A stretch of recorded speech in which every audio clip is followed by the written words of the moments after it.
Good morning, students.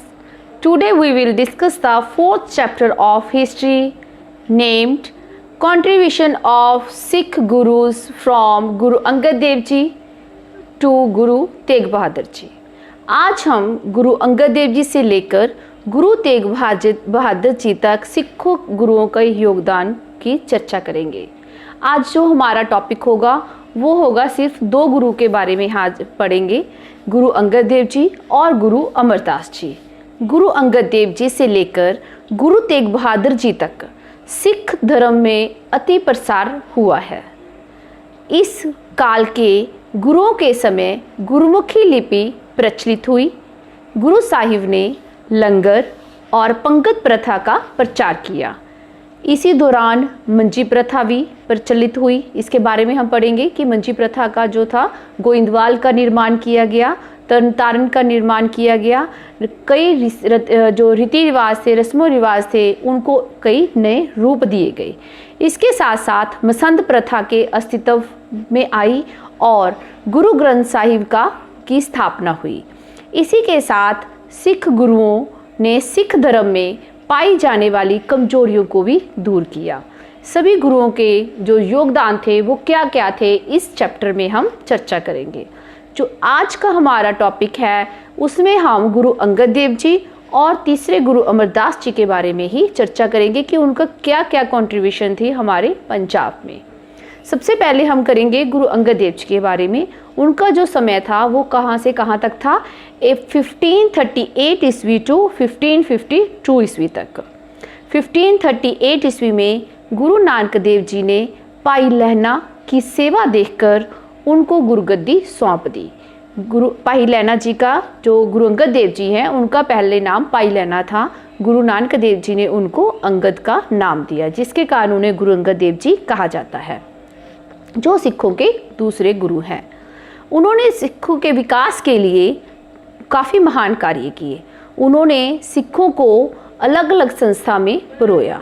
उनके क्या कार्य थे? सबसे पहले उन्होंने क्या किया, इम्प्रूवमेंट इन गुरुमुखी स्क्रिप्ट। सबसे पहले उन्होंने गुरुमुखी जो लिपि थी उसमें सुधार किया। इस समय पंजाब में बहुत सी भाषाएं प्रचलित थी, तो गुरु अंगद देव जी ने गुरु साहिब की रचनाओं को अंतिम रूप देने के लिए पंजाबी लिपि को सुधारा और उसे गुरुमुखी लिपि का नाम दिया। गुरु साहिब ने पंजाबी लिपि के प्रचार के लिए बाल बोध भी तैयार किया। इस तरह से गुरुमुखी लिपि में सुधार और प्रचार किया गया और गुरु अंगद देव जी का ये एक बहुत ही महत्वपूर्ण कार्य था कि उन्होंने गुरुमुखी लिपि को में सुधार किया। दूसरा था उनका complication of the him of Guru Nanak Dev ji. Guru Angad Dev ji का दूसरा जो महान कार्य था वो था गुरु नानक देव जी की बानी को इकट्ठा करना। अपनी बानी का बहुत सा भाग गुरु नानक देव जी तथा ज्योति जो समा जाने से पहले उन्होंने संभाल लिया था, तो जो बानी अन्य व्यक्तियों के पास थी गुरु अंगद देव जी ने वहाँ पर जाकर उनसे संकलित किया, ताकि उनकी जो बानी, जैसे कि हमें उनके जो रचनाएं हैं उनके बारे में पता चलता है, तो यदि वो बानी को इकट्ठा किया गया, जाकर वहाँ से संकलित किया गया, तभी हम गुरु नानक देव जी की जो रचनाएं हैं, उनकी बानी है, उनको समझ सकते हैं। तीसरा, लंगर प्रथा। लंगर सिस्टम में क्या था कि गुरु नानक देव जी ने ये प्रथा चलाई थी लंगर सिस्टम की। उस प्रथा को उन्होंने आगे और बढ़ाया और आगे इम्प्रूव किया। इसमें लंगर प्रथा में क्या था कि बिना किसी भेदभाव के, बिना किसी जाति भेदभाव के एक ही कतार में बैठकर सभी लोगों को भोजन छकाया जाता था। ये था लंगर प्रथा का। फिर आया डिसअप्रूवल ऑफ उदासी सेक्ट। उन्होंने उदासी मत का जो था खंडन किया है। गुरु नानक देव जी के गुरु नानक देव जी की जब मृत्यु हो गई, जब गुरु नानक देव जी अपनी देह को छोड़ गए, तब उनका जो बड़ा पुत्र था श्री चंद, वो उदासी मत का अन्यायी था, उदासी मत में प्रचार करता था उदासी मत का। उनके अनुसार ब्रह्मचर्य जीवन व्यतीत करना, अपना जो संसारिक त्याग करके पहाड़ी इलाके में जाकर प्रवचन करने या सिख धर्म का प्रचार करना। इस पर गुरु अंगद देव जी ने सिखों को त्याग में विश्वास के खिलाफ थे। उन्होंने कहा कि किसी तरह का त्याग करके आप गुरु को प्राप्त नहीं कर सकते, एक गृहस्थी जीवन में रहकर भी आप गुरु को प्राप्त कर सकते हो, गुरु का नाम जप सकते हो, अच्छे कर्म कर सकते हो। तो इस प्रकार उन्होंने गुरु नानक देव जी के कहे हुए वचनों को चलाया और उदासी मत का खंडन किया। संगत सिस्टम। गुरु अंगद देव जी प्रतिदिन सुबह के समय खडूर साहिब में धार्मिक सभा करते थे। धार्मिक सभा में जब भी वो प्रवचन करते थे तब सभी लोग बिना किसी भेदभाव के वहाँ पर इकट्ठे होते थे। तो इसमें से जो सिखों के निश्चित नियम के अनुसार अपना जीवन व्यतीत करने का वो आदेश देते थे कि हमें एक सादा जीवन व्यतीत करना चाहिए। वे प्रत्येक सिख को नाम जपना, नैतिक सिद्धांतों की पालना करना, ये सब कुछ सिखाते थे। वे प्रत्येक सिख को ईमानदारी से काम करना और पारिवारिक उत्तरदायित्व निभाना और समाज में एक अच्छा इंसान बनना और भगवान का नाम जाप करना, इन सभी में उनका जो था योगदान था। इसका वो मतलब क्या करते थे, प्रचार करते थे। Physical training to the Sikhs. वे सिखों को फिजिकल ट्रेनिंग, शारीरिक व्यायाम की भी जो था करते थे, मतलब उनको ताकि जो लोग हैं वो बलवान हों, इसलिए वो इस चीज़ का प्रचार करते थे। इस उद्देश्य के लिए उन्होंने खडूर साहिब में एक अखाड़े की स्थापना की। वहाँ वे अपने सिखों को व्यायाम करवाते थे।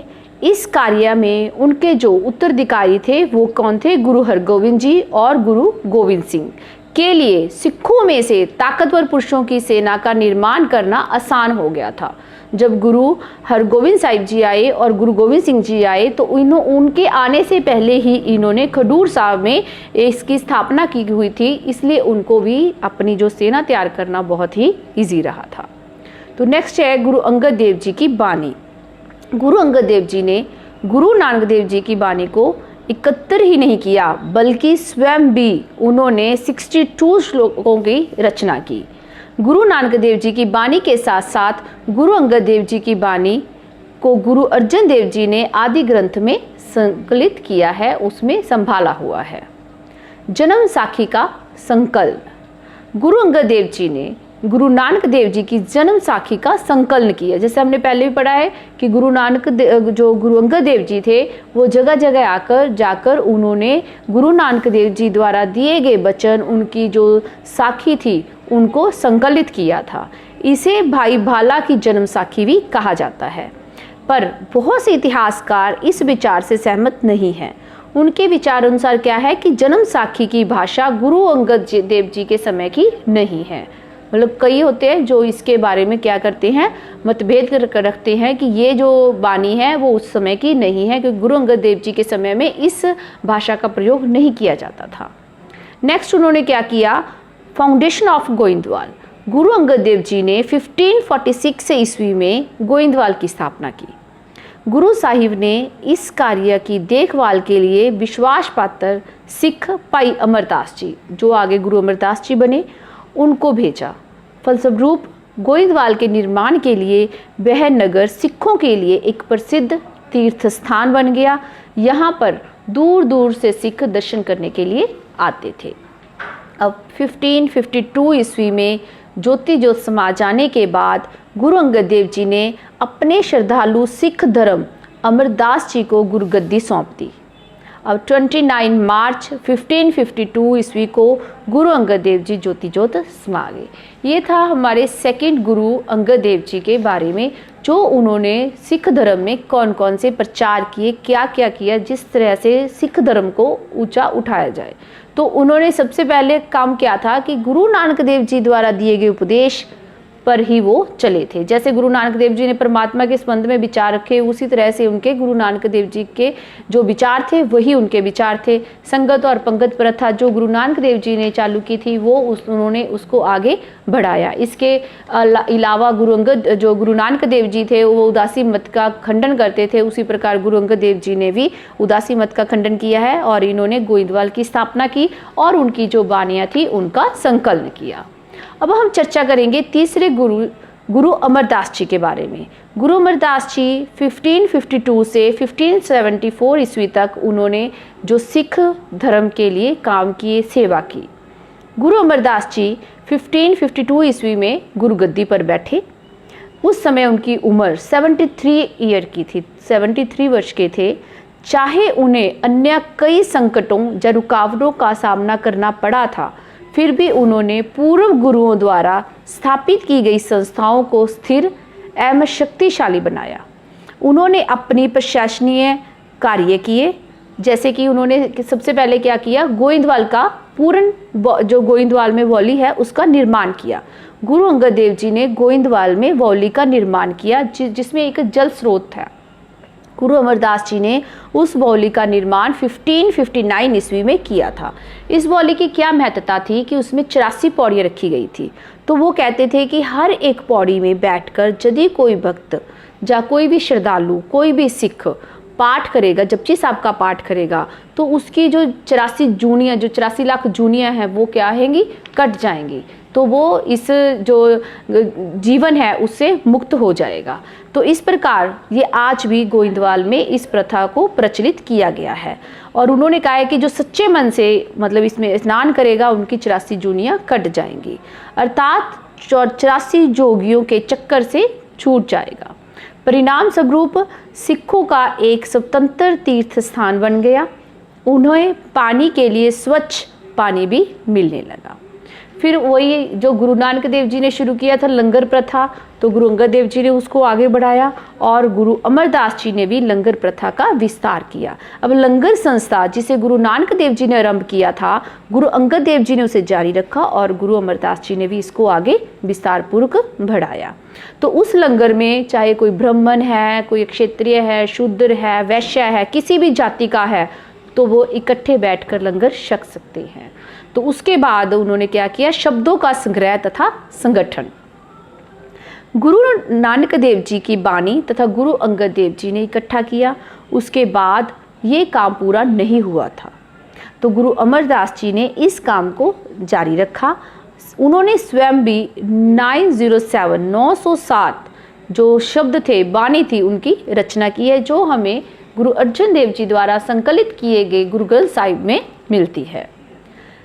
और तो उन्होंने किया था मंजी प्रथा। सबसे पहले उन्होंने गोइंदवाल का निर्माण किया, फिर जो लंगर प्रथा पहले चली आ रही थी उसको विस्तार किया, बानियों का संकलन किया। उसके बाद उन्होंने जो था मंजी सिस्टम का निर्माण किया। गुरु अमरदास जी के समय में सिख धर्म का प्रचार दिन ब दिन बढ़ने लगा था, लेकिन एक ही व्यक्ति वो कैसे सिख धर्म का प्रचार करे ये थोड़ा मुश्किल हो गया था। इसलिए उन्होंने मंजी प्रथा की स्थापना की। उन्होंने 22 मंजियाँ मतलब स्थापित की। 22 मंजियाँ स्थापित करने का भाव था कि हर एक सिख एक गांव में जाकर एक मंची पर बैठकर लोगों को सिख धर्म का जो प्रचार करेगा। इससे क्या होगा कि सभी लोग अपनी जो सिख धर्म जिसका वो प्रचार करने चाहते थे, कि लोगों को सही रास्ता दिखाना चाहते थे, उसका सही रूप से प्रचार हो सके। प्रत्येक भाग को मंजी का नाम दिया गया। अब गुरु जी ने प्रत्येक मंजी के लिए एक प्रभावशाली सिख था उसको नियुक्त किया। उस सिख का काम अपने इलाके में गुरु साहिब के उपदेशों का प्रचार करना था। वह सिखों से भेंट लेकर गुरु साहिब के पास पहुंचता था, क्योंकि वह सिख मंजी पर बैठकर लोगों को उपदेश देते थे। इसलिए धर्म प्रचार की इस प्रथा को मंजी प्रथा कहा जाने लगा। इस प्रथा से गुरु अमरदास जी के सिख धर्म में काफ़ी प्रचार हुआ और इसका काफ़ी विस्तार हुआ। अब हम करेंगे कि सिखों को की उदासियाँ या यात्राओं से अलग करना। गुरु अंगद देव जी ने बाबा श्री चंद की जो उदासी थी उसका खंडन किया। जैसे हमने पहले ही पढ़ा है कि गुरु अमरदास जी ने भी जो श्री चंद की उदासी थी उसका खंडन किया था, उसी प्रकार से इन्होंने भी जो उदासियां थी इसका खंडन किया था। फिर भी उदासियों का ये जोर कम नहीं हुआ था। गुरु अमरदास जी ने इसको रोकने की कोशिश की, लेकिन फिर भी ये कम नहीं हुआ था। ये गुरु अमरदास जी ने इसको रोकने की कोशिश की। गुरु अमरदास जी ने बड़ी ही हिम्मत, साहस और सहजता से काम लेते हुए सिखों को स्पष्ट रूप से समझा दिया कि उदासियों का त्याग का सिद्धांत गुरु नानक देव जी के उपदेशों के विरुद्ध है। उन्होंने सिखों को हुक्मनामों द्वारा भी समझाया कि उदासी मत के त्याग के सिद्धांत को मानने वाले गुरु को सिख नहीं कहा जा सकता। वो कहते थे कि जो उदासी मत को मानेगा, या जो मतलब गृहस्थी छोड़कर त्याग की तरफ जाएगा, जहाँ जंगलों में जाकर उपदेश, जंगलों में जाकर तपस्या करेगा, उदासी मत का साथ देगा, तो वो एक जो सच्चा सिख नहीं होगा। तो परिणाम स्वरूप सिखों ने उदासियों तथा उनके त्याग सिद्धांत से अपने जो संबंध थे वो तोड़ दिए। अब गुरु नानक देव, जो गुरु अंगद देव जी थे, उन्होंने भी उदासी मत का खंडन किया, लेकिन गुरु अमरदास जी के समय इस उदासी मत का काफ़ी हद तक जो था खंडन हो गया था। अब उन्होंने जो समाज से संबंधित भी कुछ कार्य किए, जैसे कि सामाजिक सुधार, सोशल रिफॉर्मर्स थे। गुरु अमरदास जी उच्च कोटि के समाज सुधारक थे। गुरु नानक देव जी के समय में ही काफ़ी कुप्रथाएं प्रचलित थी, और गुरु अंगद देव जी ने गुरु नानक देव जी द्वारा आरंभ किए गए सामाजिक कार्यों को और आगे बढ़ाया। पर सदियों से चले आ रहे इन सामाजिक नियमों और विश्वास, रीति रिवाजों को बदलना इतना आसान नहीं था। उनका वास्तविक उद्देश्य सिखों को व्यर्थ के जो रीति रिवाज थे उनको दूर करना था, उनसे छुटकारा दिलाना था। वे हिंदू सिखों से परंपरा की भावना या प्यार की भावना को जागृत करना चाहते थे, इसलिए उन्होंने सुधार किए। सबसे पहले उन्होंने क्या सुधार किया? जात पात और छुआछूत का विरोध किया। पहले ही पढ़ा है कि जात पात और छुआछूत का गुरु नानक देव जी ने बहुत विरोध किया था, और गुरु अंगद देव जी भी इसके विरुद्ध थे। अब गुरु अमरदास जी ने भी इनकी काफ़ी करारी चोट दी है। उन्होंने कहा है कि जाति का अभिमान करने वाले लोग मूर्ख तथा गवार हैं। उन्होंने जातिपात और छुआछूत को दूर करने के लिए यह आज्ञा दे रखी थी कि जो कोई भी व्यक्ति उनके दर्शन करने के लिए आता है, उसे जात पात का अभिमान छोड़कर सब लोगों के साथ एक ही पंगत में बैठकर लंगर छकना पड़ेगा। वह यह भी नहीं पूछेगा कि लंगर किसने तैयार किया है, किसके हाथों से तैयार किया है, कौन सी जाति के लोग इसको तैयार कर रहे हैं। इस प्रकार उन्होंने जात पात और छुआछूत का विरोध किया। सती प्रथा का विरोध, गुरु नानक देव जी के समय से पहले जब हमने पढ़ा था कि जो स्त्रियां थी उनकी जो दशा थी काफ़ी दयनीय थी, तो गुरु नानक देव जी ने भी इस पर काफ़ी ज़्यादा मतलब बाबर बानी में हमने पढ़ा है कि बाबर के किए जुल्मों का भी उन्होंने बाबर बानी में जिक्र किया था। उसके बाद हमने गुरु अंगद देव जी ने भी इसको लेकर, स्त्रियों की दशा को लेकर काफ़ी सुधार किए, लेकिन गुरु अमरदास जी के समय उन्होंने सती प्रथा पर करारी चोट की है। सती प्रथा गुरु अमरदास जी के समय में ये था कि जब भी कोई पति की हत्या होती थी, जब मारा जाता था, जब मर जाता था, तो उस टाइम स्त्री को साथ ही जला दिया जाता था, उसको जिंदा जला दिया जाता था, जिसके कारण ये सती प्रथा काफ़ी ज़्यादा प्रचलित थी और इन्होंने सती प्रथा का विरोध किया। पर्दा प्रथा का विरोध, स्त्रियों को हमेशा पर्दे में रहना पड़ता था और मध्यकाल में स्त्रियां आमतौर पर घर की चार दीवारी में ही रहती थी। वे पुरुषों के सामने घूंघट निकालकर बुर्का पहनकर निकलती थी। पर्दे की प्रथा औरत की शारीरिक, मानसिक और आध्यात्मिक विकास की एक बहुत बड़ी बाधा थी। ना ही तो उनको पढ़ने की कोई आज़ादी थी और ना ही वो किसी प्रकार का कोई भी काम कर सकती थी या अपने विषय में किसी तरह की कोई आवाज़ उठा सकती थी। तो गुरु अमरदास जी ने इस प्रथा की मनाही की। उन्होंने औरतों को बिना पर्दे के लिए लंगर की सेवा करना और संगत में बैठने की आज़ादी दी। नशीली वस्तुओं का विरोध, नशीली वस्तुओं के विरोध में शराब तथा अन्य नशीली वस्तुओं का सेवन भी एक बहुत बड़ी बुराई था। तो गुरु अमरदास जी ने इन नशीली वस्तुओं का विरोध किया और इस बुराई को दूर करने का हुक्म दिया।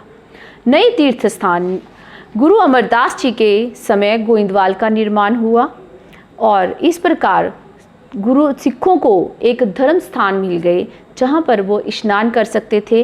वे सिख सामूहिक रूप से इकट्ठे होते थे। इसमें कोई पुजारी नहीं होता था, जहाँ किसी देवी देवताओं की मूर्ति नहीं होती थी और जहाँ 84 पौड़ियाँ थी, यहाँ पर पाठ कर सकते थे और अपना जो था 84 पौड़ियों का जो मैंने आपको पहले भी समझाया है कि पाठ करके वहाँ पर स्नान करना एक बहुत ही पवित्र माना जाता था। और गुरु साहिब तथा नगर, वहाँ के तीर्थ स्थान एक ही शहर के कारण सिखों के लिए एक महत्व और भी बढ़ गया था। त्योहारों का नया ढंग, अब गुरु अमरदास जी ने काफ़ी त्यौहार थे जिनको एक नया ढंग दिया था, जैसे कि उनमें से महत्वपूर्ण जैसे कि बैसाखी, माघी, दिवाली, ऐसे त्योहारों को वो गुरु साहिब मतलब गुरु के घर में मनाने के लिए कहते थे। वहाँ पे सारे सिख इकट्ठे होते थे और लंगर प्रथा होती थी, उनको कुछ एक नया रूप दिया गया। मृत्यु, जन्म और शादी से लेकर भी उन्होंने काफ़ी सुधार किए, इनके रीति रिवाजों को काफ़ी हद तक सुधारा। गुरु अमरदास जी ने हिंदू में प्रचलित जैसे मृत्यु, जन्म, विवाह के समय काफ़ी रीति रिवाज, काफ़ी रस्में होती थी, तो गुरु साहिब ने हुक्म दिया कि मृत्यु के समय ईश्वर का नाम, भक्ति और का मतलब भक्ति का जो गायन है वो करना चाहिए, भगवान का नाम लेना चाहिए। उन्होंने झूठे रीति रिवाजों का खंडन किया। सम्राट अकबर का गोइंदवाल में आना, ये सबसे महत्वपूर्ण घटना है। गुरु अमरदास जी के समय सम्राट अकबर गोइंदवाल आए। वो गुरु अमरदास जी से मिलना चाहता था, इसलिए सबसे पहले वो लंगर के नियमों के अनुसार उससे पहले पंगत में बैठकर लंगर छका। वह गुरु जी के व्यक्तित्व से बहुत प्रभावित हुए। इससे गुरु जी की प्रतिष्ठा तथा मान सम्मान में बहुत बढ़ोतरी हुई। गुरु जी के कहने पर अकबर ने यात्रियों को यात्रा कर माफ़ कर दिया और उनके कहने पर अकबर ने 1 वर्ष के लिए किसानों की भूमि का कर भी माफ़ कर दिया, क्योंकि उस टाइम जजिया कर लिया जाता था। हिंदुओं से जो यात्रा करते थे उनसे कर लिया जाता था, किसानों से कर लिया जाता था, तो अकबर ने गुरु अमरदास जी के कहने पर वो सारे कर माफ़ कर दिए। अब है उत्तराधिकारी पर की नियुक्ति। गुरु अमरदास जी 95 ईयर्स की आयु में सिख के मार्गदर्शन करते रहे। 95 उम्र तक उन्होंने सिखों का मार्गदर्शन किया, उनको उपदेश दिया। 1574 ईस्वी में उनका देहांत हो गया। उससे पहले वो अपना उत्तराधिकारी नियुक्त करने का उन्होंने फैसला कर लिया। अपने दोनों पुत्र, उनके 2 पुत्र थे मोहन और मोहरी, लेकिन उन्होंने उनको उत्तराधिकारी नहीं बनाया। उन्होंने भाई जेठा जी को इस गुरुगद्दी के लिए नियुक्त किया। भाई बहर रामदास के नाम पर चौथे गुरु माने जाते हैं, क्योंकि उनका जो पहला नाम था वो क्या था, भाई जेठा जी, और उनको जब चौथे गुरु बनाए गए तो वो गुरु अमरदास जी के नाम पर वो प्रचलित हुए। बेटा अब हमने इस चैप्टर में क्या पढ़ा है, गुरु अंगद देव जी के बारे में और गुरु अमरदास जी के बारे में। गुरु अंगद देव जी ने और गुरु अमरदास जी ने सिख धर्म के लिए क्या क्या काम किए, क्या क्या उनका योगदान रहा। जैसे कि सबसे पहले गुरु नानक देव जी ने जो भी काम शुरू किए हुए थे वो हमने गुरु अंगद देव जी के हम कार्य के बारे में लिखेंगे तो वो सेम ही होंगे। जैसे कि संगत पंगत प्रथा हो गई, जात पात का विरोध किया, छुआछूत का विरोध किया, उदासियों का विरोध किया, इस प्रकार जो भी उनके थे। उसके बाद जो गुरु अंगद देव जी का काम था वो उन्होंने जैसे कि गुरु नानक देव जी की बानी को इकट्ठा किया, जहाँ गोइंदवाल का निर्माण किया। उसके बाद गुरु अमरदास जी ने भी गुरु नानक देव जी के जो चलाए हुए कदम पे उनको आगे बढ़ाया। उन्होंने भी जो था लंगर प्रथा को और प्रसार किया, संगत प्रथा का किया, मंजी प्रथा का निर्माण किया, गोइंदवाल बनाया। इस प्रकार गुरु अमरदास जी ने जात पात का विरोध किया, स्त्रियों के सुधार पर काफ़ी जोर दिया। ये था हमारा गुरु अंगद देव जी और गुरु अमरदास जी के बारे में। और नेक्स्ट पार्ट में हम पढ़ेंगे चौथे गुरु रामदास जी, जिनका जो होगा 1574 से 1581 ईस्वी तक। Thank you, have a nice day.